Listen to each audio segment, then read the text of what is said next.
Welcome to the Don't Get Fooled Show with Big Green Ace, NFL Week 16. Let's go, Ace. All right, boys and girls, NFL Week 16.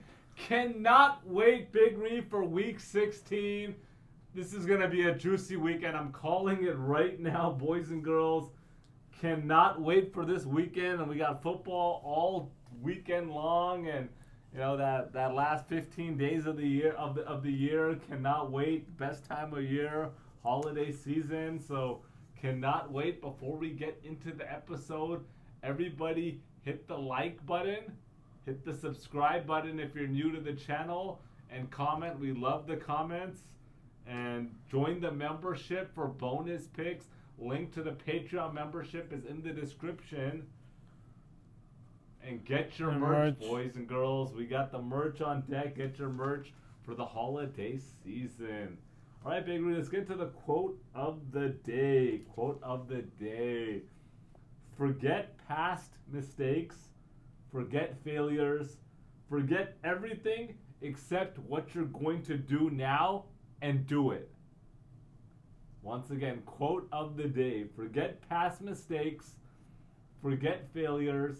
Forget everything except what you're going to do now and do it. By Will Durant, historian. Big Reed, what do you think about the quote of the day? Yeah, I love it because I always think about you just forget, you can't change the past, but you can change the future. I think of it that way. So when you keep thinking I could have, should have, would have, like I had a rough week last week. I went 1-2. I mean, I could have picked this, I could have picked that, but I'm going to change the future, not the past. Yeah, I mean, that's really what it is. You kind of just forget the past mistakes. I think, unfortunately, it's easier said than done sometimes, but you keep dwelling on the past and thinking about things that haven't gone your way or, things that just messed up, whether it's your fault or not. And at the end of the day, you got to throw all that out the window. If you want to move forward. If you want to live in the past, that's fine. But if you want to move forward, you got to throw it out the window and focus on what you're going to do right now. And this is the key. This is the kicker. Focus on what you're going to do now and do it. There are so many people that I run into in my circle, in my family and friends, whatever you want to call it, that they're just talking and then very few are just, okay, they actually do it, right? And I think you have to, whether it's taking a trip somewhere, whether it's starting a business, whether it's pursuing a hobby, whether it's, pursuing a relationship, whatever it is. A lot of people talk and then they don't focus on that last part, action. You just got to do it and not worry about the consequences. You just got to do it, Big Reed. So, hint, you just got to do it, Big Reed. Yeah. And so, I love this quote. Let's move on, Big Reed, to a recap of last week. Let's get into some big storylines coming out of Week 15, Big Reed.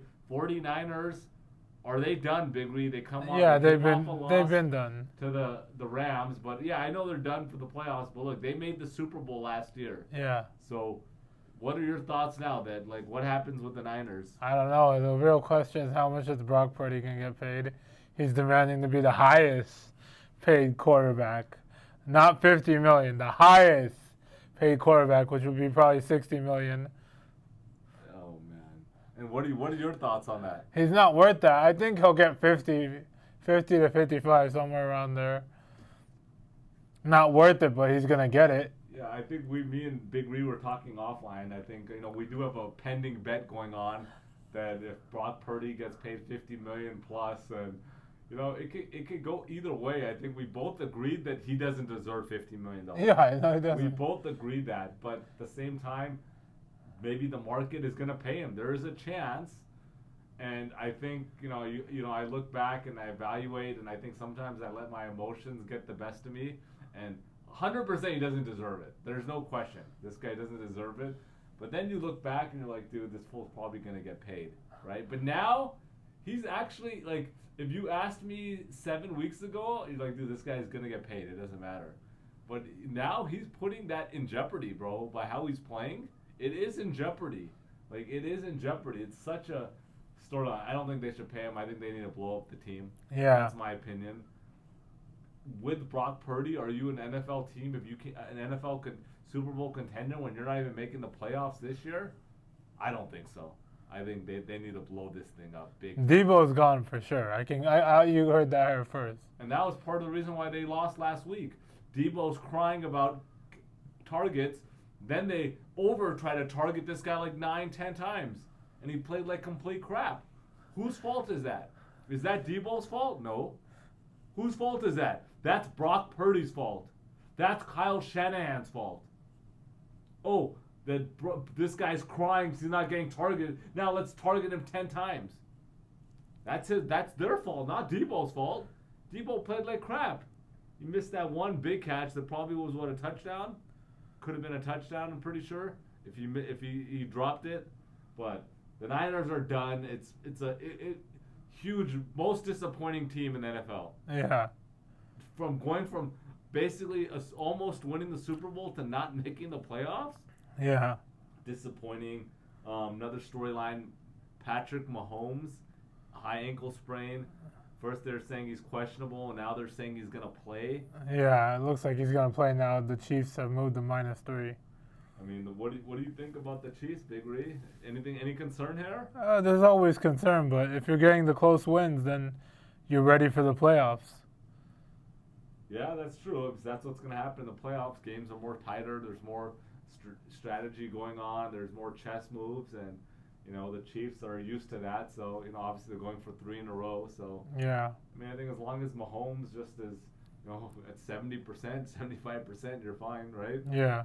All right, another big storyline. We got the Bills versus the Lions. The Bills beat the Lions 48-42 in another shootout, back-to-back weeks. 40-plus points on both teams last week against the Rams.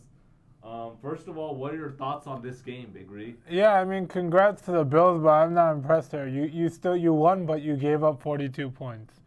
And the Lions were beat up, too. Yeah. But, I mean, look, you got to give credit to the Bills for putting up that many points, but then at the same time, like you said, you gave up 40-plus points 2 weeks in a row. I mean, my takeaway is, first of all, let's start with the Lions. Your defense stinks. Your defense just stinks, and they're depleted. They got a lot of injuries, but their defense is not good at all. They're getting exposed on defensively. Their offense is playing great, but their defense sucks. And Josh Allen and the Bills, I mean, they look really impressive.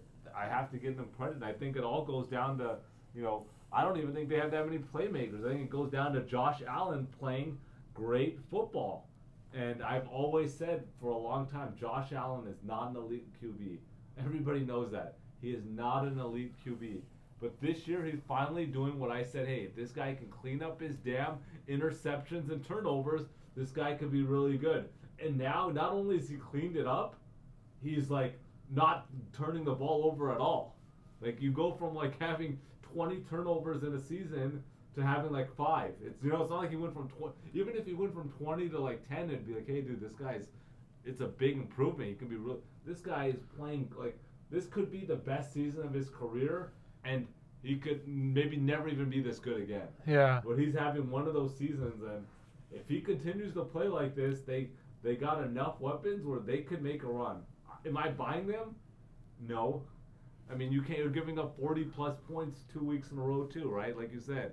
But Josh Allen is playing great, and I guess this leads it to like, hey, is he the MVP? Or is he MVP or Lamar? Yeah, he's MVP. Lamar had 5 touchdowns, and Josh Allen moved up to -900. He's in -900 right now? Yes. Yeah, I mean, Josh Allen is playing great. Other than Josh Allen losing, they have a weak schedule, losing the next 3 games. I don't see him not winning the MVP. Yeah. And it's tough because Lamar is having a great year. Like he's having an MVP year. It's just unfortunately, Josh Allen, not only is he playing so great, they're winning. Right? Yeah. And that's really what it's going to go down to. They have 3 losses, and Baltimore has 5. Yeah. That's going to be the difference. Eagles moved to 12-2, Big Ree. Quietly, nobody's talking about them. They moved to 12-2. Their only losses to Atlanta, 22-21, where they should have won that game if you remember early on. Yeah. Saquon dropped the ball, and then They lost to the Bucks 33-16. Are they legit? Yeah, they're legit. They had a great game even without Saquon playing well. They overfed AJ Brown and he ate. Yeah. So yeah, and that's what they did, and it worked out because AJ Brown played well, and yeah, they look like they were 2 years ago, right? Yeah. And better because they got Saquon Barkley now. Yeah. So I think they're a team to watch. Interesting. Your Packers moved to 10-4, Big Ree, beating up on Seattle, and they started 0-2, and they're 10-2 in the last 12 games. What are your thoughts, Big Ree? Yeah, nothing impressive there. Geno Smith got hurt. I mean, They're gonna win anyways. they were gonna win, but it's a good win on the road now. On to New Orleans. Packers, very interesting. I mean, Jordan Love quietly, I don't think he has an interception in the last 4 games. I was talking a lot of trash. Those guys had so many interceptions, but now, as he gets close to playoffs, he's not turning it over. Packers are another interesting team, right? Jordan Love is one of those guys that if he's playing well and he doesn't turn over the ball, I think he could beat any team. I mean, the NFC North is just so deep. I'll give you a trivia question right now. You always give me a trivia question. Go ahead. The NFC North has 3 teams with 10 or more wins. Yep. How much does the other 7 divisions in the NFL have? 2. No, 4. 4? Detroit, Kansas City.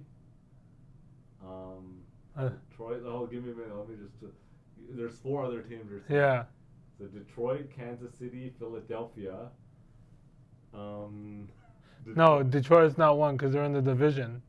Outside of the NFC. Outside of their division. Kansas City, Philadelphia. Yeah. They have 10 double-digit wins. Yeah, right now. Come on, one's like a given. Yeah, hold on. Kansas City and Philadelphia. Those are 2. Yeah, yeah. Okay. It's not that division. It's the Bills. Bills, yeah. I'll be impressed if you get the 4th one. I'll get it for sure. Okay, yeah, I'll give you time. You get it, okay.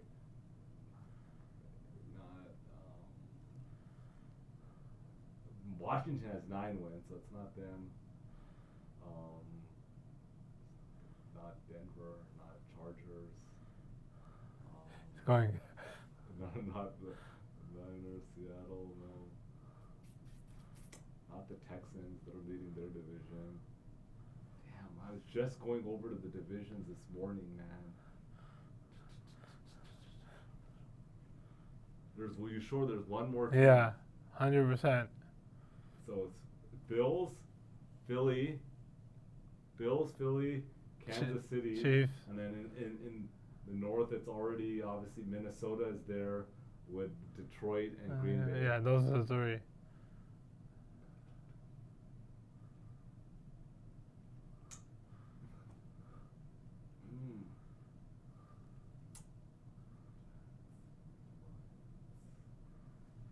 You gotta give me. We gotta do a countdown. We're taking too long. 20 seconds. 20 seconds. Shoot, why am I blanking out on this?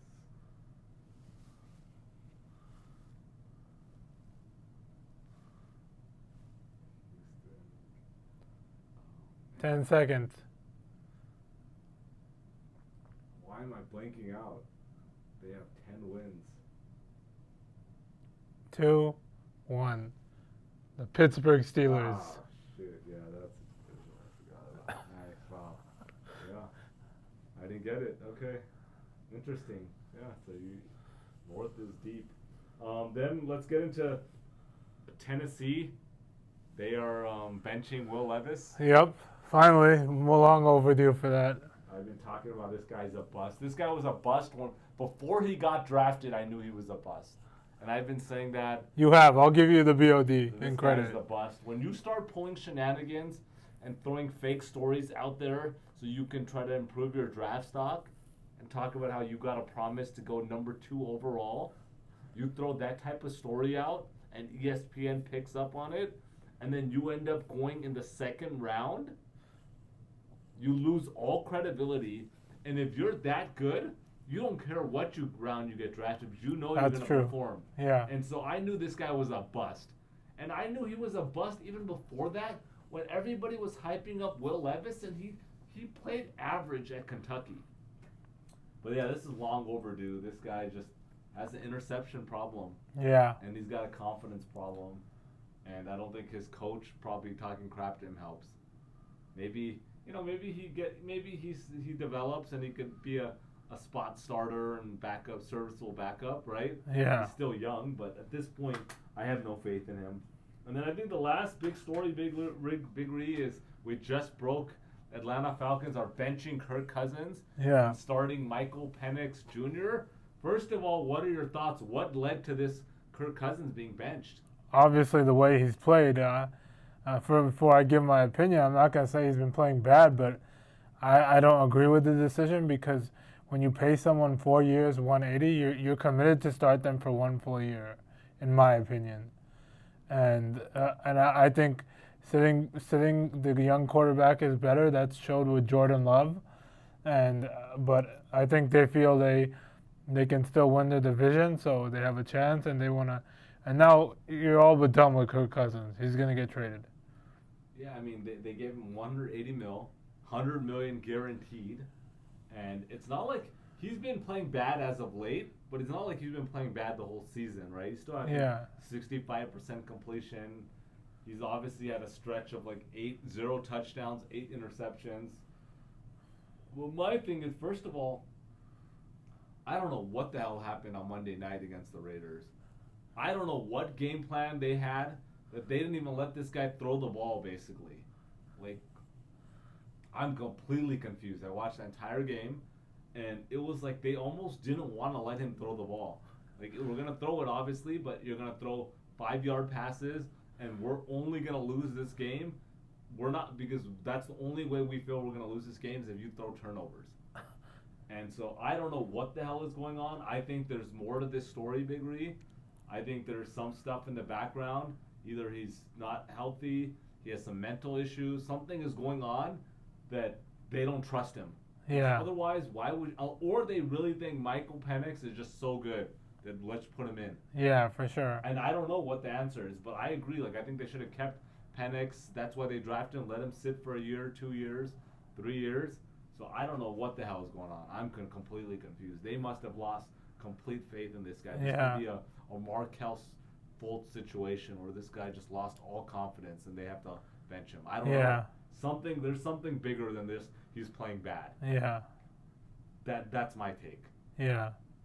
All right, that gets into the recap, Big Ree. Let's get to the BS segment of the show. What are we doing? I mean, we haven't gone out in a minute, Big Ree. We got someone's birthday coming up. Shout out to our boy, Harry B. Tomorrow. Harry B's birthday, so shout out to Harry B. Happy birthday, Harry B. But what did I tell you? What are the percentage chances money goes out? I said, you called it, and this is a few weeks. I think he's dodging on purpose now at this point. Money. But at this point, like, we got to go out now. Like, this weekend, we got to do something. Yeah, because the following weekend, it's going to be way too busy, and then the other weekend, New Year's. Yeah, so we gotta try to make something happen, Big Ree. Yeah. We gotta get out, man. We gotta get out. These guys are trying to. I don't know what money he's trying to pull here. You know, he's definitely pulling something. Who knows if money's even in the country? I think he's back in the country. I think he's domestic. He keeps sending those fake Vegas pics, I think. No, I think he is. I think he's been going to Vegas like every week. I don't know. I think so because he's always DMing me privately, asking me for some plays. So and this guy, he's not a sports betting kind of guy. Yeah. So, but he wants some action, so he's just been DMing me. Told him go heavy. I told him go heavy on Baltimore. Yeah. This weekend. So, but we got to go out. You know where I ended up hitting out? I was out in that area to do some stuff. I went to Smoke and Fire. Nice. Have you ever been to Smoke and Fire? Yeah, I've been there with you, bro. Have we? Yeah. No, we've been to Craft. Oh. I'm talking about Smoke and Fire, not Craft. Smoke and Fire. No, I have not. So I was in that area, and I'm like, you know what? I haven't been to this place. We went early in the pandemic in La Habra. You remember that? Yeah. Did you come with us that time? I think so. Yeah. Yeah. And that was when they first opened up. But anyhow, so this was like a little bit south of downtown LA, city of Paramount. Shout out to Paramount. And I went there, and I got this. It's called the Big Texan, Big Ree. Yeah. It's a huge baked potato, like literally like this big. It's not a huge one, like a huge monster baked potato. They dress it with ranch sauce, queso cheese, and then they pump it with a bunch of brisket on top. Then they put more ranch and more barbecue sauce and queso on top, and grilled onions and all this stuff. And it's literally, how much do you think that costs? A big old potato with a bunch of brisket. There, I would say probably $23.99. Close, $19.99. I was thinking about that too. Yeah, $19.99. I actually thought it was gonna be like $15 or $16, but it was $19.99. It was pretty good. It was good. Like the potato was good, baked potato, everything was solid. Only thing was like there's a lot of fat on the brisket, right? Like they gave me a lot of fat, and I wasn't too fan of that. But it was good. I actually got some wings also. I ate good that day. I was hungry as hell, so I ate good. But yeah, that's been on my list for a minute. I'm like, dude, I'm in the area. Let me get that big, but just to get a big potato. Yeah. So where are you trying to go? I don't know. Wherever Harry B is gonna pick. There's a chance Harry B and Money flake out. There's a very good chance. I mean, I don't know. So what are you in the mood for? Like let's make a quick right here. Let's make a quick top 3 for this weekend. Bundukan. Okay. Let's see what. Barbecue grill up for sure. Okay. Korean barbecue. Korean barbecue. All right. And I don't know what 3 would be. I'm gonna throw in Big Al's. I was thinking about that. So Big Al's, Korean barbecue, or Bundukan. Yeah. Okay, I'm good for either one of those 3. I think that makes it easy. If we just put it down to 3, we got to make something happen. I've been in the mood for Afters ice cream. Have you been to Afters recently? No, they have the Dubai chocolate one they too. Do? Yeah. Is that true? I heard. Is that true? Everyone's making something of it now. Yeah. There's a donut in Dubai. They have the Dunkin' Donut. I saw that. Yeah, everything's making something. There's actually a Baskin Robbins in the city of Burbank. Shout out to Burbank, that sells the Dubai chocolate bar. $9.99 though. Yeah. And a tax. Our guy Bruce just bought it today. From that place? No, from a different one. From BR? Yeah, from BR.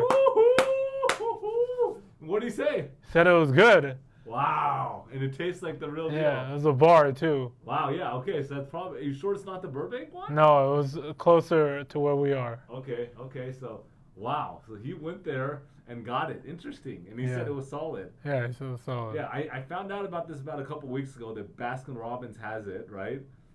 And but then I'm like, dude, do I really want to pay $10 for a bar? I don't know. It's kind of high. Would you pay $10 for a bar from Baskin? Yeah, because if you look at the way you think about it, the Dubai chocolate bar costs like $14. Yeah, I guess that's true, right? So the pistachio makes everything expensive. That's what, and everyone's trying to capitalize on it. Yeah, I'm sure they're doing well. I saw it, and then you type it in. All these people are putting videos of it up at that location. Yeah. But so he went there. Interesting. Yeah, but I've been wanting to get on Afters. So you're saying Afters. Have you tried that one from Afters? I had Afters ice cream actually in a tub from Whole Foods. They sell it there? Yeah. Interesting. Okay, but you got the Dubai chocolate? No, I had Vietnamese coffee and cookies and cream. Ooh, I'm getting go make ice cream run. So Afters, okay. Yeah. But you haven't tried the Dubai chocolate, and you're confirmed they have it. Yes. I wanted to just try that. Well, I think they have cereal milk ice cream. Yeah, Afters. Cookie Monster, I think. Yeah, I haven't been to Afters in a minute. I don't know. I've just been craving Afters. Yeah. So okay. All right. Well, anything else? I think that's it. Let's just get into the picks. Let's get into the picks. What everybody's here for. So without further ado, here we go, boys and girls. Aquí vamos, chicos y chicas. Let's go! And I'm making a disclaimer. I feel really good about this week, Big Ree. Check out the Circa $1 Million Contest video dropping as well. Feel really good about this slate, boys and girls. I've been a little bit shaky the last 2 weeks, but it's been a doozy. But Ace is gonna come back this week. All right, game 1, we got the Tennessee Titans at the Indianapolis Colts. The Colts are a 3.5-point favorite. Tennessee 3-11, coming off a 37-27 loss to Cincy. They actually outgained Cincy here, but they had 6 turnovers in the game. 6 turnovers by Tennessee. They're currently on a 3-game losing streak. They are 2-8 in their last 10 games. 6 of those 8 losses are by double digits. They did lose 2017 to Indianapolis in Week 6. Quarterback Will Levis has officially been benched.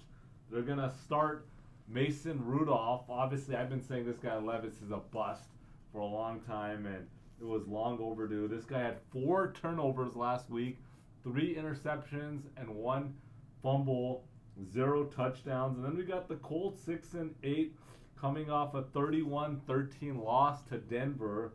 They actually led this game 13-7 at halftime. They outgained Denver 310-193, Big Ree. But, dummy Jonathan Taylor runs for a 40-yard touchdown and decides he wants to drop the ball at the half-yard line. Why do these guys do this, Big Ree? They never learn. Why do these guys do this nonsense? This shit is ridiculous. If I'm the coach or I'm the GM and a player does that, they should automatically be fined $250,000. $250,000, not 25 grand. $250,000 fine, and a minimum you have to sit out 1 game. Minimum, without pay. You can't be doing this shit. This is not a football play. It's absolutely ridiculous. Colts are 3-3 at home. Anthony Richardson is not throwing the ball well.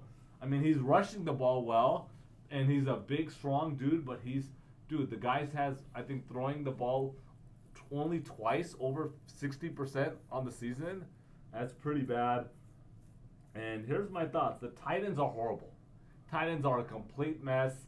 Even with Mason Rudolph, their defense is decent, but Rudolph sucks. Richardson is literally paying for his starting role here, right? This guy is playing bad. And if he doesn't pick it up, there's a good chance he might not start next year, right? So he needs to play well. And here's my thought with the Colts. 7 of their last 10 games have been on the road. 7 of their last 10 have been on the road. And the ones that were at home were at Detroit. They played Detroit at home, Buffalo, and Miami. So they've had a tough slate their last 10 between road games and then tough home games. But I like them to win this game. They got more to play for. They can't win the division, but I like them to win here. And so I'm taking the Colts minus 3.5. All right, game 2. We got the Los Angeles Rams at the New York Jets. The Rams are a 3-point favorite. Rams 8-6, coming off a 12-6 win versus the San Francisco 49ers on Thursday Night Football. No touchdown scored in this game. The last time this has happened, Big Ree, was when Indianapolis and Denver played, and who took that prop bet? Big Ace took that prop bet. Oh, man. And I haven't taken that prop bet since. I wish I did last week, but I didn't. Rams 7-2 over their last 9 games. They're on a 3-game winning streak. Stafford, 10 touchdowns, 0 interceptions over the last 5 games. Number 7 overall pass offense in the league. And then we got the Jets 4-10. They're coming off a 32-25 win versus Miami. They got outgained. No, this is against Jaguars. They played the Jags. Sorry, they got outgained 421-400. Out first down 27-22. Big game by Devontae Adams. 9 receptions, 198, and 192, 2 touchdowns. Big Ree, what are your thoughts? Is Devontae? He's still there. I mean, if Aaron Rodgers can feed him. Yeah. And then Rodgers, 16 for 30, 289, 3 touchdowns, 0 interceptions. So they played well. Just their second win in 11 games.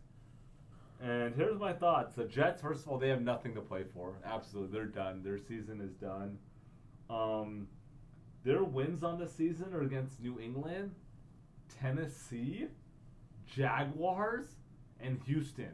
Houston's their best win. And I'm not going to overreact here with the Jets beating a really crappy Jaguars team. And that's what they want you to do. I'm not buying that. I don't care if the Rams are on the road. I'm taking the Rams -3. All right, game 3. We got the Arizona Cardinals at the Carolina Panthers. The Cardinals are a 4-point favorite here. Arizona 7-7, coming off a 30-17 win versus New England. This was your lock of the week last week, Big Ree. Big game by running back James Conner. 16 carries, 110 yards, 2 touchdowns. Snapped a 3-game losing streak for Arizona. All of their losses are to current playoff teams. So they've lost to good teams. They are still in the hunt for the division and the playoffs. And then we got Carolina 3-11. They're coming off a 30-14 loss to Dallas. They got outgained 410 to 235. Bryce Young, 2 interceptions and 2 lost fumbles, Big Ree. You cannot have 4 turnovers. You just cannot have that. They're on a 4-game losing streak. I mean, they have played well as of late since they reinserted Bryce Young, but they're not winning. Their 2 wins are against a crappy New Orleans and a Giants team. They're playing close, but like I said, I've been saying this all season long. The Panthers are a complete mess. They got no talent across the board. They got no talent. Their coach stinks. Their GM stinks. Their owner stinks. Everything is it's a horrible situation there in Carolina. I feel Kyler Murray is due for a big game, and I think this line probably closes at -6. Right now it's -4 Arizona. I think the line closes at -6. Arizona has the number 7th ranked run offense in the league, averaging 141 yards per game. And Carolina has the number 32 ranked run defense in the league, giving up 173 yards. I really like Arizona here. This is my lock of the week. I'm taking Arizona -4. And as I said, I think this line probably closes at -6. So jump on it ASAP. All right, Big Ree, let's go. The first game I got is a Saturday game. We got the Steelers at the Ravens. Steelers coming off a blowout loss, 27-13 to the Eagles. Ravens coming off a huge blowout win, 35-14. Lamar Jackson had a huge game. He had 290 yards, 5 passing touchdowns, 65 rushing yards. Rashad Bateman had 80 yards, 2 touchdowns. Russell Wilson did not play well, 14 for 22, 128 yards, 1 touchdown. The run game was nowhere to be found. I just think this is a rival game. I think the Steelers keep it close. Wide receiver George Pickens is questionable this week. He did not practice today, Tuesday. But I'm going to buy half a point and take the Steelers +6.5. The second game I got is the Vikings at the Seahawks. The Vikings coming off a blowout win versus the Bears, 30-12. Seahawks coming off a blowout loss to the Packers, 30-13.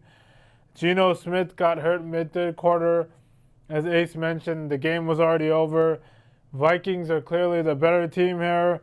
This is in Seattle. It's a must-win for the Seahawks. I think they figure it out, and they win straight out. I'm taking the Seahawks +3.5. That's my lock of the week. The last game I got is the Lions at the Bears. Bears coming off a 30-12 loss to the Vikings. Lions coming off a 48-42 loss versus the Bills. The Bears just look awful this season. Caleb Williams does not look good. Lions, even though they lost, they did put up 42 points. But the Lions are banged up, and I think the Bears somehow figure it out. I'm going to buy half a point, and I'm going to take the Bears +3 as my final pick. Okay, quick question for you before we sign off, Big Ree. Minnesota, Sam Darnold. They're saying, rumors are, a lot of people are saying, if I'm the Niners, I let Brock Purdy walk and I sign Sam Darnold. Gun to your head, what do you do? What do you do? I agree, but they're not going to do that. Okay, but you would do, in your opinion, you would do that. Because you get him for $40 million. Yeah, or maybe even less, right? Yeah. 35 on a 3 or 4 year contract. Okay, interesting. I read that. All right, boys and girls, good luck this week. A lot of football, college as well. Our college video is out, so jump on the bowl episode, and then NFL and games all day from Thursday to Monday. So enjoy the week, and we'll see you guys next week for week 17.